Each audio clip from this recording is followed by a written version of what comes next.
প্রথমবার যখন বিয়ে করতে গিয়েছিলেন তখন গরুর গাড়ির যুগে বাসে করে বরযাত্রী নিয়ে গিয়ে চমকে দিয়েছিলেন প্রতিবেশীদের। নাতি নাতনিদের আবদারে 50-এর দাম্পত্যে এসে আবার বিয়ে করতে হয়। 2 বছর আগের সেই বিয়েতে ডিজে বাজিয়েছিলেন। তৃতীয়বার বিয়ে হলো বুধবার, তবে আর এবার হইচই করে নয়, নিজের স্ত্রীকে কার্যত নীরবেই বিয়ে সারলেন জলপাইগুড়ির রাজগঞ্জের 4 বারের বিধায়ক খগেশ্বর রায়। আর যদিদং হৃদয়ং মম মন্ত্রধ্বনি শোনা যায়নি। প্রাক্তন বিধায়কের কথায় এই বিয়ে আইনি বিয়ে। হাফ সেঞ্চুরি হাঁকানো দাম্পত্য জীবনের 52 বছর পূর্তিতে আবার আইনি বিয়ে। আইনি ভাষায় যাকে বলে রেজিস্ট্রি ম্যারেজ। কেন আইনি বিয়ে করতে হলো খগেশ্বর বাবুকে? নিজেই খোলসা করলেন কারণ। পেশায় প্রাথমিক শিক্ষক ছিলেন, 2 বার হেরে 4 বার রাজগঞ্জ বিধানসভা আসন থেকে তৃণমূলের টিকিটে বিধায়ক নির্বাচিত হন। এবার তাকে প্রার্থী করেনি দল। এই আসনে এবার গোহারা হারে তৃণমূল। প্রাক্তন হয়ে যাওয়ার পর এবার পেনশনের প্রয়োজনীয়তা অনুভব করছেন। জানান, পেনশন সহ বেশ কিছু সুযোগ সুবিধা পেয়ে থাকেন প্রাক্তন বিধায়করা। এর আগে 11ই মে কলকাতায় গিয়েছিলেন, বিধানসভায় পেনশনের আবেদন করেছিলেন।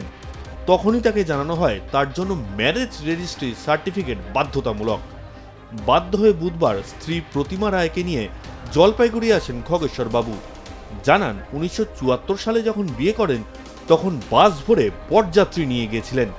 2024 সালের বিয়ের 50 বছর পূর্তিতে ডিজে এনে আনন্দ করে নাতি নাতনিরা। এবার নিতান্তই সাদামাটা। এক কথায় আইন মেনে দাম্পত্যের শংসাপত্র জোগাড় করতে এই বিয়ে। শংসাপত্র পেলেই আবার পেনশনের জন্য আবেদন জানাবেন। এখন আপাতত রাজনীতি থেকে সরে চুটিয়ে অবসর জীবন উপভোগ করতে চান।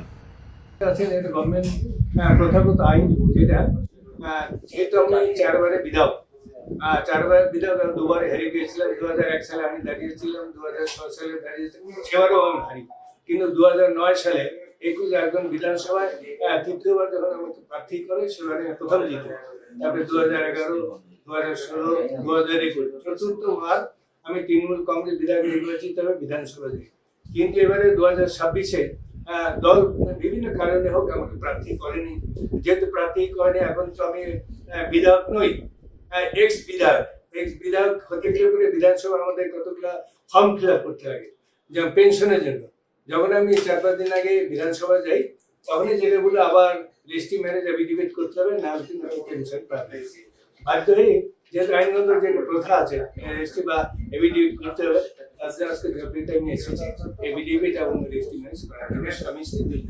আমার লাইফে এরকম তো কেউ করেনি। প্রথম 74 যখন তখন বাসে গিয়েছিলাম, হলদিবাড়ি সূর্যবাড়ি। বাসে বিয়ে দেওয়া মানে বিরাট। তখন বিয়ে যেতে মানে গরু গাড়ি করে, মহিষের গাড়ি করে, তখন কে যাবে না। তখন কিন্তু বাসে বিয়ে গেছিলাম। আর বাসে বিয়ে যাওয়ার জন্য তখনও গ্রামে একটা বিরাট বিয়ে ছিল, বাবা বাসে বিয়ে করতে। তখন আমি প্রাইমারি স্কুল টিচার ছিলাম। হ্যাঁ, তারপরে ওটা গেল। তারপরে এই যে 50 মে যেটা পঞ্চায়েত বিবাহ বার্ষিকী 24-এ 17 এপ্রিল প্রায় 3-4 হাজার লোক হয়েছিল। সেদিন যেহেতু কোর্ট অফ কন্ডাক্ট ছিল, সাংবাদিকরা যেতে পারেনি। আর তখনও বিয়ের মতো বিয়ে, মানে অবিকল বিয়ে, মানে কল্পনা করেন 2বার আবার রেজিস্ট্রি ম্যারেজ মানে কি এফিডেভিট করতে হচ্ছে, এটাও বিয়ে। আমার ভাগ্যে এটা কি আমার 3বার বিয়ে হচ্ছে। এখন আপাতত রাজনীতি থেকে সরে চুটিয়ে অবসর জীবন উপভোগ করতে চান।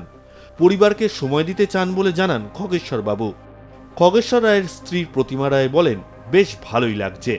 এই বয়সে এসে রেজিস্ট্রি বিয়ে করতে হবে ভাবতেই পারিনি। ভালোই লাগছে। পেনশন না হলে সংসার চলবে কিভাবে? 2009 সালে উপনির্বাচনে জিতে প্রথমবার বিধানসভায় প্রবেশ খগেশ্বর রায়ের। তারপর 2011, 2016 এবং 2021 নির্বাচনেও তাকে প্রার্থী করেছিল দল। হতাশ করেনি খগেশ্বর রায়। 2022 সাল পর্যন্ত জলপাইগুড়ি জেলা তৃণমূল কংগ্রেসের চেয়ারম্যান হিসেবেও দায়িত্ব পালন করেন খগেশ্বর রায়। তবে 26-এর বিধানসভা ভোটে তাকে আর টিকিট দেয়নি তৃণমূল কংগ্রেস। তাঁর জায়গায় প্রার্থী হয়েছিলেন এশিয়াডে সোনাজয়ী অ্যাথলিট স্বপ্না বর্মন। তবে দীর্ঘ রাজনৈতিক জীবনে সংগঠনের সঙ্গে ঘনিষ্ঠভাবে যুক্ত থাকা খগেশ্বর স্বপ্নাকে প্রার্থী করার এমন সিদ্ধান্ত মেনে নিতে পারেননি। এই সিদ্ধান্তের প্রভাব শুধু জেলা স্তরেই সীমাবদ্ধ থাকেনি, ব্লক স্তরেও তার ঢেউ পৌঁছায়।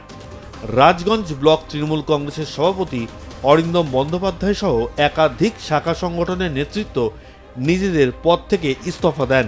স্বপ্না বর্মনের প্রচারেও সেইভাবে দেখা যায়নি খগেশ্বর রায়কে। তারপর শীর্ষ তৃণমূল নেতৃত্বের আশ্বাস এবং বৈঠকের পরে স্বপ্নার হয়ে প্রচারে নামেন খগেশ্বর রায়।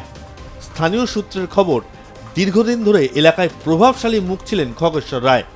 তার পরিবর্তে নতুন প্রার্থী আনা নিয়ে তৃণমূলের একাংশের মধ্যেই অসন্তোষ তৈরি হয়েছিল। যদিও এবারের ভোটে স্বপ্নাকে প্রার্থী করে গেরুয়া ঝড় রুখতে পারেনি তৃণমূল কংগ্রেস। এই কেন্দ্রে 21,477 ভোটে জয়ী হন বিজেপি প্রার্থী দীনেশ সরকার। খগেশ্বর রায় এই কেন্দ্র থেকে প্রার্থী হলে লড়াই হাড্ডাহাড্ডি হতো বলে জানায় স্থানীয় বিজেপি নেতৃত্ব। সব মিলিয়ে জলপাইগুড়ি জেলার এই ফলাফল প্রমাণ করেছে যে একদিকে যেমন বিজেপির পক্ষে প্রবল হাওয়া ছিল, অন্যদিকে রাজগঞ্জের মতো কেন্দ্রে তৃণমূলে প্রার্থী নির্বাচন নিয়ে অসন্তোষ দলের উপর ব্যাপক নেতিবাচক প্রভাব ফেলেছিল। খগেশ্বর রায়কে বাদ দেওয়ার সিদ্ধান্ত যে দলের জন্য আত্মঘাতী হয়েছে তা এখন তৃণমূলের অন্দরেই কান পাতলে শোনা যায়।